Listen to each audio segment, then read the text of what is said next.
Hello, good morning! Today we start on Syl. And by today, I mean last week because I've already got the pattern done. Listen, I wanted to try a new thing where I had the finished product to show you at the beginning of the video, but then I realized that I have to do so many parts of this costume out of order, so that's just not happening. However, I do already have the jacket pattern done, so enjoy my jacket patterning. Okay? Enjoy. If you have been here before for a patterning video, you know I'm going to start out with one of my slopers and I'm going to trace it onto paper, making sure I'm getting all of the notches and dart points. And then I'm going to go back in and straighten and darken all of those lines. A pattern sloper is just the very basic shape of the pattern, and then you go in there and you use different methods to change that shape into more of what you want. So I'm using the slash and spread method here, which is so funny because I used to hate this method, but now I use it all the time. I'm basically just drawing new lines to transfer the dart excess into. So my plan here is to eliminate this armhole dart by moving that excess into the waist darts. I'm saying dart a lot. I'm sorry, there's a lot of darts in this costume. And I'm also using fitted darts here, so you'll see that I just kind of follow the lines and I add seam allowance instead of just using the dart points to find where I'm going to sew them later. So I'm transferring half of the armhole dart into each of these waist darts so that they're kind of evenly proportioned out. This is a method that you can also use on store-bought patterns. It just takes a little practice and not being afraid to really cut up and tape your patterns back together. I would recommend, though, making a copy or a tracing of your pattern so that you don't lose your original and you can always go back to that one.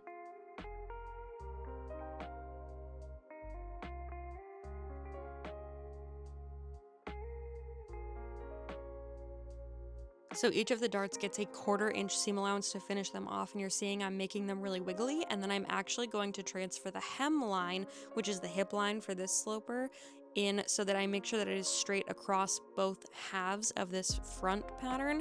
Because I am making it asymmetrical, I have to have a pattern for both, and they have to be pretty even except for the hem that's asymmetrical. So now I'm going in and I'm actually dropping down my armhole seam just so that I have a lot of movement because I know I'm going to be twirling a staff a lot in this costume. I'm also dropping the neckline just slightly because I know I want a fitted collar, but I don't want it super tight to my neck.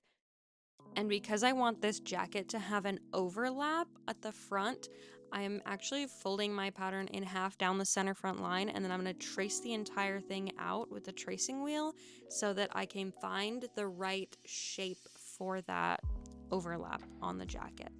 Next, I'm just kind of lightly drawing in the kind of lines that I want, and I know I want it to connect to this dart, so I'm just going straight off of that line.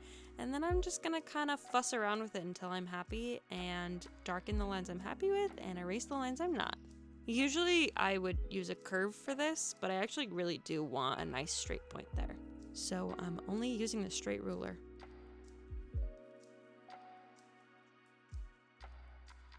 Once I'm happy with that, I'm going to move back towards the bottom of the jacket. And I know that I want the bottom of the one long side to reach almost to my knee, so I took a tape measure and I measured from my waist down to my knee, and I'm just marking that out down the side seam here.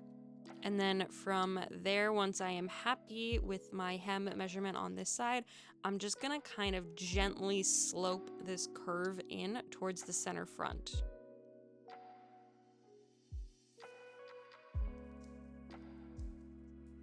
The opening of the jacket is where I want them to meet, so I'm just going to take this edge to there and then let the bottom hem be the rest of the jacket. I also absolutely forgot that I had darts in this pattern when I was doing the hem, so now I'm going back in and I am drawing straight lines down the center of the darts as well as perpendicular lines with that are very straight so that we can just make sure that everything is all lined up properly.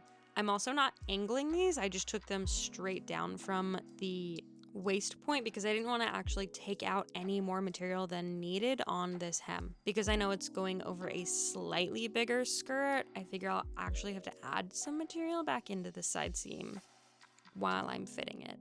Now I'll actually get a proper hem shape here by folding up the darts and then putting them in place and then just redrawing that hem and making it all even. I also like to cut these out while they're folded. I just find that it gives you a super accurate shape. Like, I know some people like to have specifically shaped darts, but these are also going to be cut out, so I'm really only worried about the seam allowance, honestly. And always fold your seam allowance corners, because then you know exactly where it's going to line up on the material. That way you don't have to put any extra holes or marks in the corners of your patterns. It just makes the most sense, at least to me.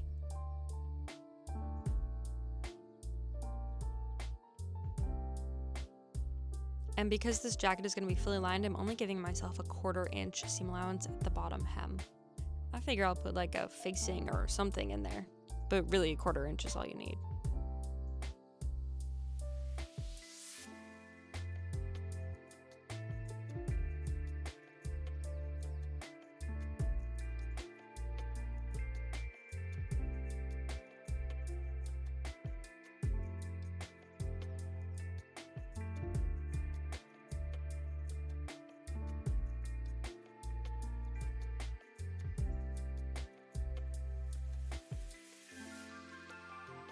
To get the other half of the jacket hem, I am just going back in and I am tracing it again onto another piece of paper. Because this is an asymmetrical pattern, I have to have a right and a left for each of the pattern pieces. So I'll have 2 front pieces and 2 back pieces because they're going to be vastly different patterns. So I'm rolling the tracing wheel over it, and then I'm going back in and darkening all those lines with pencil and adding in all of my seam allowance, my guidelines, everything that I could possibly need to know what's going on this pattern when I have to sew it. And then finally, to match up the hem, I'm lining up the center fronts and then I'm pinning it together so that I can get a really accurate line and know where what needs to go.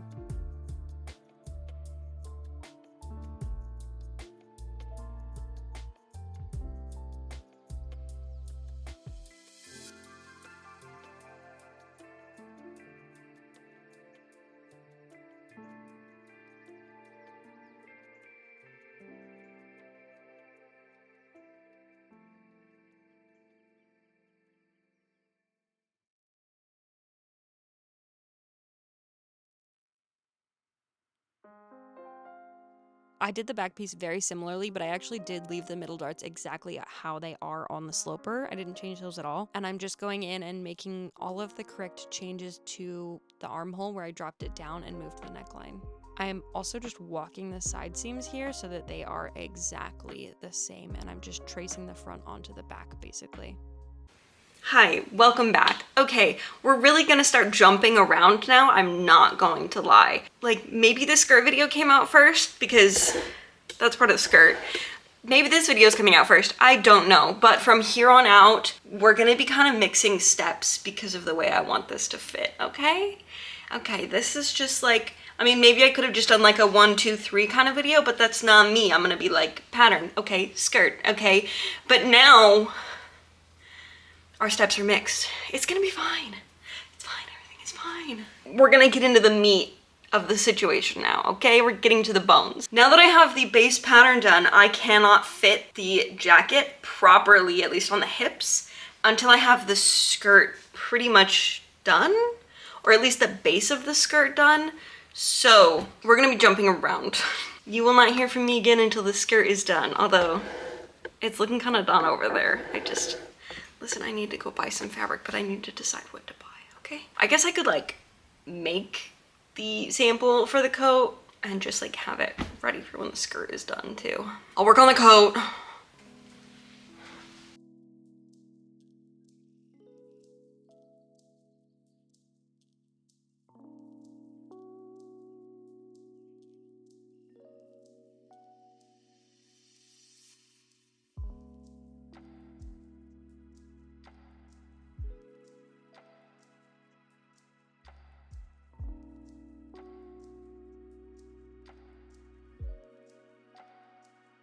Okay, we have our sample done and we have our skirt base done so we can see the volume of what the skirt is going to be. I'm pretty sure this is my finished volume. I don't see myself adding horsehair to this skirt, which is how you get like the really big, like I kind of based this off of Glinda's pink dress in Wicked Part 1, but I don't see myself adding horsehair to it.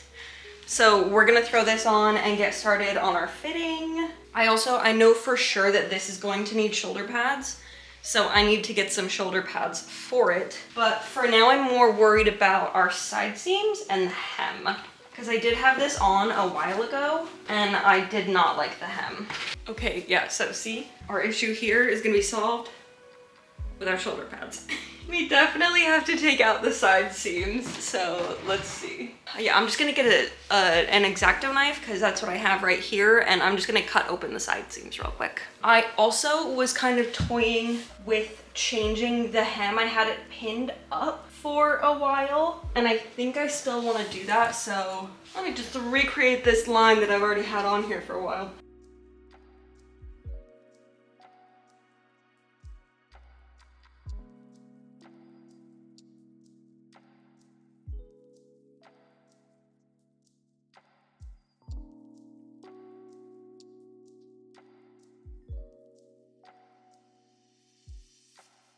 I like it, my only problem is this, which is so funny because this is not about the skirt, but yeah, I like that. I like, it's a very similar line that we're getting throughout where the skirt, it's like almost the exact same line as the skirt, which is really nice.